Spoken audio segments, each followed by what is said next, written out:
Hello YouTube, have you ever seen something Xenoblade related and asked yourself if you should get into the series? Like Pyro and Mythra in Smash, or one of the countless memes thrown around all over the internet? Have you ever heard some great things about the franchise from fans, with some even claiming that they are the best games ever made? Well, here's my personal recommendation that you should 100% give this franchise a try. It is my favorite franchise of all time, and it had a huge impact on my life. But that's not the topic of today. If you click this video, I hope you are already thinking of playing at least one of these games. But now you ran into a bit of a problem. There are 3 mainline Xenoblade games that are all on the Nintendo Switch, with one standalone DLC and also a forgotten 4th game on the Wii U. So which game should you start with, and what is the best order to play them all in? It is actually pretty simple. Start with Xenoblade Chronicles Definitive Edition, then play Xenoblade 2, and then end with Xenoblade 3. Roll credits, thanks for watching. Okay, it's obviously a bit more complicated than that, or this video wouldn't exist. If you are really open to start with any game and want to know the true order you should play them in, then yes, Xenoblade 1 to 2 to 3 is the correct and recommended order. Who would have thought? But I've seen many people that are hesitant to start playing these games just because of this order. What if you are interested in one specific character? What if you saw literally the best character in the world that has adorable cat ears and a super smug personality that spawned a cult following on Twitter and found yourself wanting to play Xenoblade 2? Or what if one of your friends recommended Xenoblade 3 the most and you already have it available and ready to play? Do you really need to go through the entire series just to reach that specific point you wanted to play in the first place? And my answer to that is no. You can start with any game in the franchise that you want to. Each game is made in a way that doesn't require you to have played any of the other games to get the full experience of the story, world and characters it is telling. If you believe it or not, even I didn't start with the correct order. My first Xenoblade was technically X, and I will get into how this one ties in later, but my first Xenoblade of the Switch trilogy was actually Xenoblade 2. And I can tell you right now that I don't regret this decision in the slightest. From the beginning to the end, I never felt like I was missing out on something or felt like I needed to have played the first game to get the full experience. This is now my favorite game of all time, and it managed to do that all on its own. And you know what it also managed to do? Listen, I had the opportunity to play Xenoblade 1 before 2 came out. I knew of Shulk because of Smash, and I already played and loved my time with Xenoblade X. But there was something about the Wii graphics and me knowing how disconnected it was from X that didn't motivate me to give it a shot. But after playing 2, you better wanted to go back and play it. And now it is on par with Xenoblade 2, with being 2 of my favorite games of all time, sitting on top of my list with a huge margin. But wait, why are people saying you should play them in order if it doesn't matter? Without any spoilers, I can tell you that every game after Xenoblade 1 has a great world building section that is massively enhanced if you have played the other games first. After I finished Xenoblade 1, I did go back to Xenoblade 2, and this connection I missed in my first playthrough just made the game even better. I cannot sit here and tell you if this one cutscene would have had a bigger impact on me if I played Xenoblade 1 first or not. I can speculate that the reveal would have caused a greater reaction out of me, but as it is right now, I don't feel like it has a great impact on my enjoyment of the series as a whole. The opposite actually. It was because I played Xenoblade 2 in the first place that got me into the series and that made me love this franchise to death. If I held back on playing Xenoblade 2, I might have never gotten into the franchise.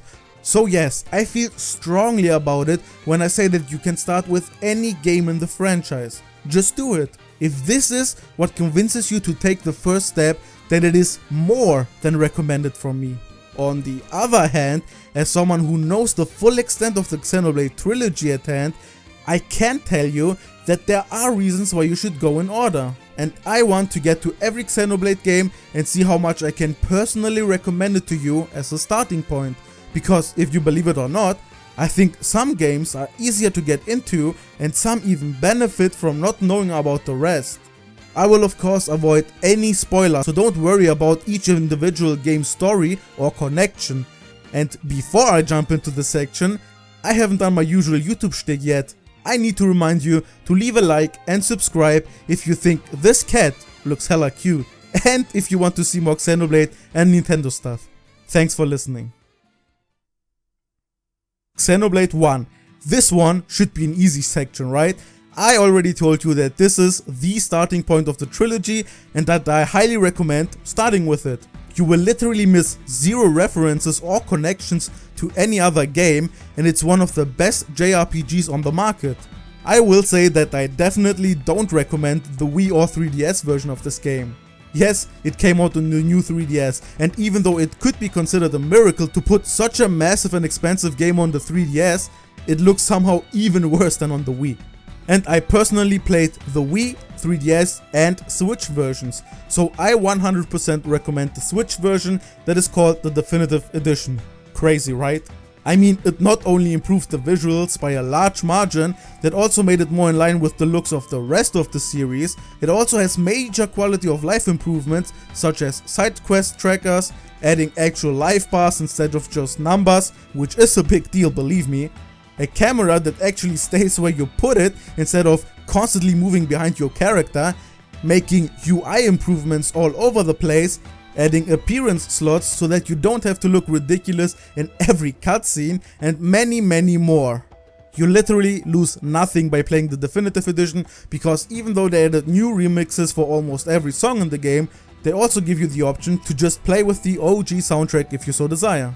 Okay, enough of that. It wasn't supposed to be a Definitive Edition review, just a heads up. But if you believe it or not, I can't give this game my full recommendations as your first game. Don't get me wrong, if you want the full Xenoblade series experience, start with this one.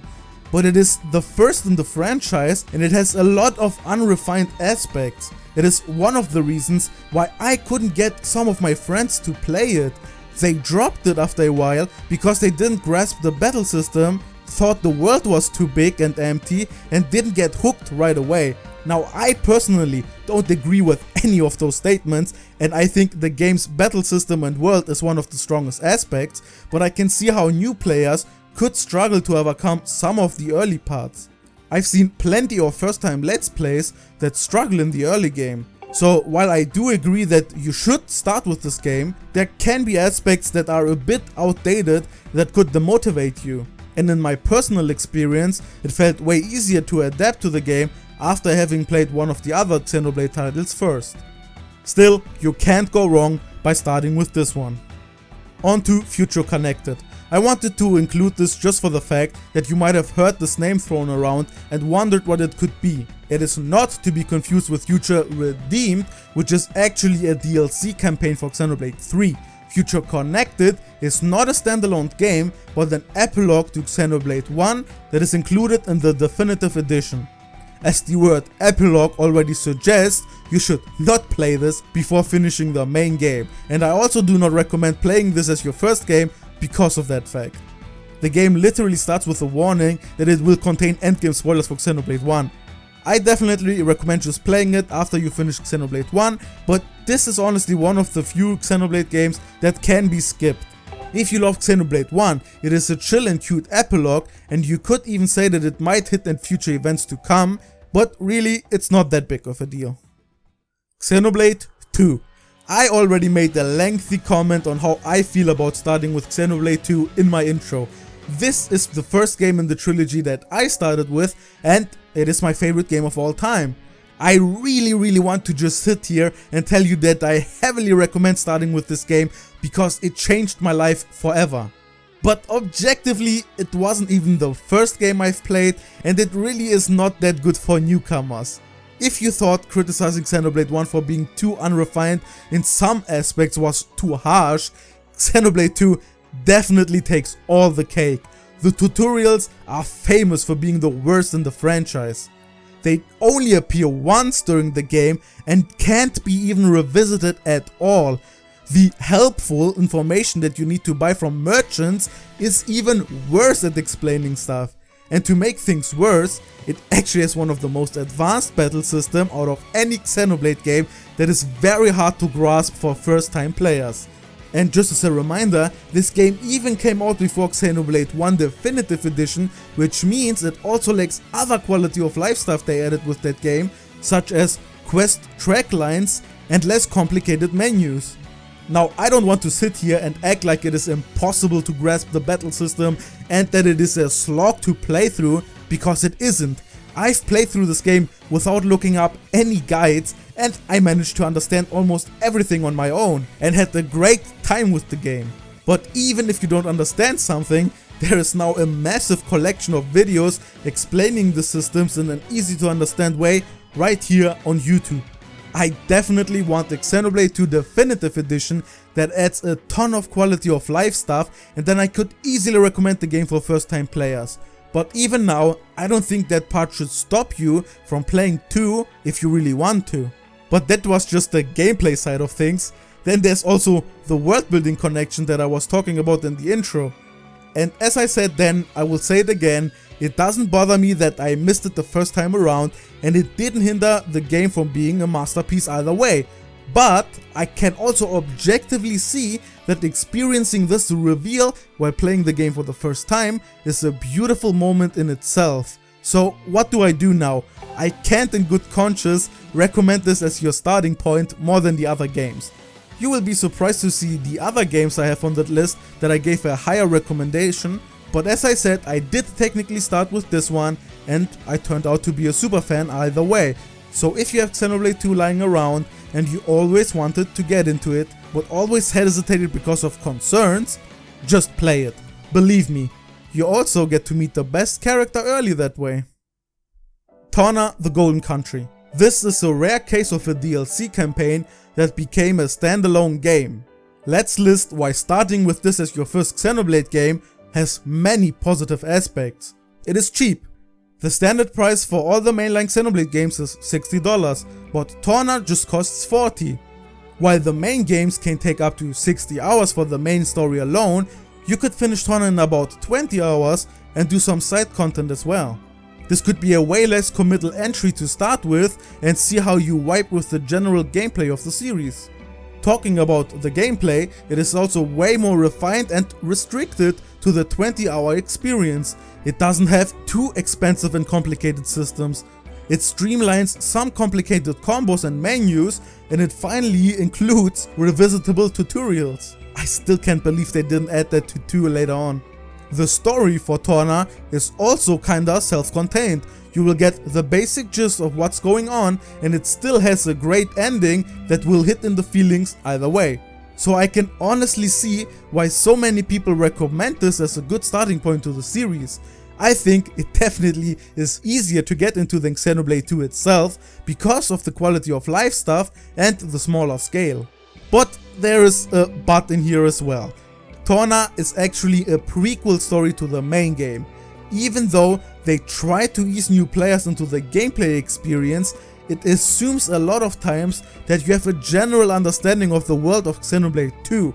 In 2, they spend a lot of time and effort to gradually explain how the world and its strange blade and driver system works, how blades differ from humans, and what the actual state of the world truly is. Not only is it a bit confusing to play Torna before 2 because of these unexplained systems, you also don't really get much of the impact of certain scenes without knowledge of the main game. They don't even show some scenes that are implied in the main game for dramatic effect and stuff. I think playing Torna first has also a negative impact on the main game afterwards. A lot of stuff like who the bad guys are and who could be a blade or not are slowly revealed during the main chapters of the main game, and they lose impact or surprise if you know what happens in Torna beforehand. It's just that I personally couldn't recommend playing Torna before 2. I think both games have a bigger impact if you play the main game before the DLC, but that's just me. I think objectively this isn't too bad of a first game. Actually, it might be one of the best recommendations because of the easier systems and its small runtime. And it also has barely any connections to the other Xenoblade games. I think if you are really unsure if Xenoblade battles and storytelling are for you, this could be the best way to give the series a try. Xenoblade 3. Good lord, where do I begin? I think this is going to be my most controversial take ever. Cutting straight to the point, I think not knowing about the rest of the series might actually benefit the game. This is a bold statement for people who know about the game. Ever since its earliest promotions and in countless interviews, this game was described as the culmination of the Switch trilogy. It combines a ton of elements from the other games, gameplay mechanics, locations, songs, and even characters. If you are a fan of the franchise, you will notice a ton of references all over the place. More than any of the other games ever did. So why in the world would my stance on it be that it would be better if you don't know about all of that stuff? Well, firstly, let me make it clear that this is just coming from my own personal experience and from what I've seen online from many other fans. And I also don't mean this in a definitive way. You can probably enjoy this game as much with or without knowing about the rest of the series. But in my experience, if you know too much about the other games, you will be wondering most of the game about how and why the world is how it is. And I don't mean that in a literal sense, because one of the main plot points is to figure out what happened to the world. No, what I mean is, in my first playthrough, even after beating the game, I was still left with a ton of open questions about how certain things work, what happened to many characters and why didn't they appear. Even after the DLC, we still needed an artbook exclusive interview to answer what happened to the characters that didn't appear and how the world actually works. I even made 2 videos about the open questions pre and post artbook. Check them out if you have already played the games. Basically, I was so concerned about the connections and the things we didn't get to see that it diminished what the game actually wanted to tell.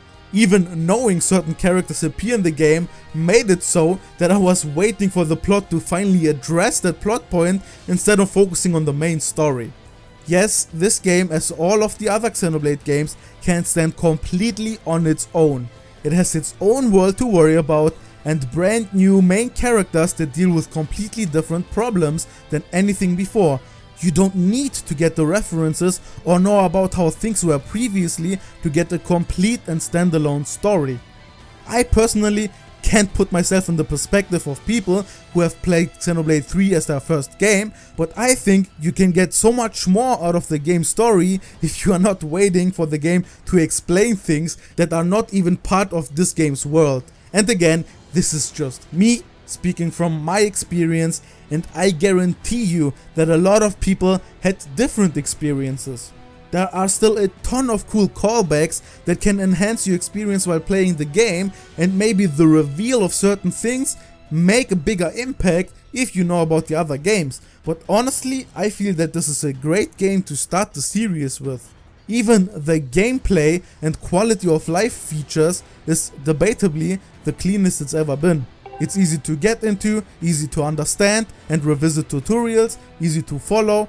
It definitely gives overall a very great first impression of the series with its gameplay, world design, character writing and story. If not for the fact that there are some world building stuff that are better to understand if you have played the other games, I would give this game full points. It is still one of the best first to play choices in my opinion. So about Future Redeemed. No. Remember how I said Xenoblade 3 was teased in promos and interviews to be the culmination of all Xenoblade games? They actually meant this one. Future Redeemed is a prequel DLC expansion for Xenoblade 3 that you should definitely not play before 3 because it heavily assumes that you know how the world and the characters like Mobius work. And it's a game that you should definitely not play before having played Xenoblade 1, 2 and 3 beforehand. To be honest, it is even more impactful if you have played more games of the franchise as a whole. I think there's a reason why they didn't make Future Redeemed a standalone release like Torna, because if you accidentally started this game not knowing what you are getting into, you would be spoiled and overwhelmed by info that you have no idea what it could actually be about. This game is so cheeky about its callbacks and references that even some fans who have played through every other game might not get everything. returning characters, locations, songs, callbacks, memes, and even teasers about the future of the series, and it's all bundled into one mega package. Funnily enough, this would be my most recommended starting point, if not for the gameplay alone. This is Xenoblade at its most refined. Combat, exploration, quality of life, everything at its peak. But seriously, not only will you be confused and spoiled, you will not even get all of the impact that this game leaves for fans of the series that played all the games. Even if it's mostly tied to Xenoblade 3, I highly recommend waiting to play this after finishing all the other games first. So no, do not start with this as your first game. Now on to Xenoblade X, a bit of an outlier here. This game was released on the Wii U in 2015. It is the second game of the Xenoblade franchise, but it is not considered part of the Xenoblade Switch trilogy that has another name actually and that I cannot use for spoiler reasons. It is not even similar in gameplay, as it focuses more on exploration and side quests to fully uncover the mysteries of the world. Yes, it plays like Xenoblade with an almost identical battle system to Xenoblade 1 with a few improvements and more customization. But it doesn't focus on the story as much as the other games do. This gave the game a very bad rap for fans who yearned for a similar balance of gameplay and story as Xenoblade 1 for a long time. But if you throw these preconceptions away and focus on what the game actually tried to be, you will find an open world gem that even succeeds Breath of the Wild in my opinion. The world is at the heart of this game, and it is one of the best overworlds you will ever explore. It has a living and breathing world with indigents that have their own day and night cycle. The scale is massive, and you even get a flying mech that allows you to explore it from top to bottom. It has some of the most stunning views you will ever see in a video game. And it still has a story that is super interesting and touches on super important and humane problems. So this was my actual first Xenoblade game, and I loved this game from the beginning. As I said, it has a way more refined Xenoblade 1 style battle system, a ton of quality of life features that still hold up to this day, and I think it's still one of the most ambitious projects that Monolith Soft has ever produced. The sheer amount of content in this game is insane. I only 100%ed the game recently on my second playthrough, and it took me over 600 hours to do so, and that wasn't even everything I could do in that game, just the map completion. There are a ton of monsters and gears that I probably missed. This is just to say that no other game reached this scale of content yet. Don't worry, you don't need 700 hours to finish the game. The main campaign can be done in 60 hours, like every other Xenoblade game, but it has so much more to offer. Okay, so what exactly are you missing if you play this as your first one? Not much actually. It does have some Xenoblade 1 references. These are not important and mostly just Easter eggs. I say that you don't actually miss out on anything if you play this as your first game. Should you play it before Xenoblade 1? I think that depends on you. You now know that it is slightly different from what you can expect from the other games, but you also don't have to fear that you are going to miss out on some revelation. It is still a fairly long game, but also refined enough to not be too overwhelming for first time players. So if you go into this game knowing that it tries to be different and don't have the expectations of Xenoblade 1 fans wanting a story heavy game, this is the game to start with. It's a bit like Xenoblade 3 in a sense, where going into it with no expectations to the other games enhances the experience in my opinion, so it makes for a great starting point. The only negative is that it might not indicate how much you would like the other games, because it has a different balance of gameplay to story, but I don't really think that's a reason not to play it. I guess the only real negative is that it is stuck on the Wii U for now. Now, if you think on skipping this one out completely, I will give you another fair warning. Don't ignore this game thinking it has no meaning to the other games whatsoever. It is not directly connected and you can play it at any time, but it also doesn't mean that it is a spin-off. If you truly want the full Xenoblade experience, I highly recommend playing it before you finish all the other games. Other notable mentions. Now, if you were curious about what this means for the games that bear the Xeno titles such as Xenogears and Xenosaga, they were all written by the same person who makes the Xenoblade games, Tetsuya Takahashi. explaining his vision and struggles to tell this great story that started with Xenogears and had to be cut short multiple times because of low sales and problems with publishing studios, is beyond the scope of this video.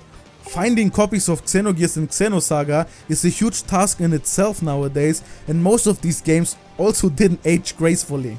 So I really wish and hope for remasters and remakes that can breathe new life into these incredible games.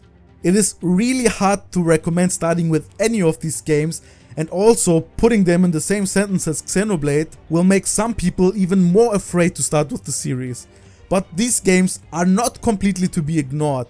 If you truly want to get the full picture and experience everything the franchise has to offer, these games are as important to play as Xenoblade X.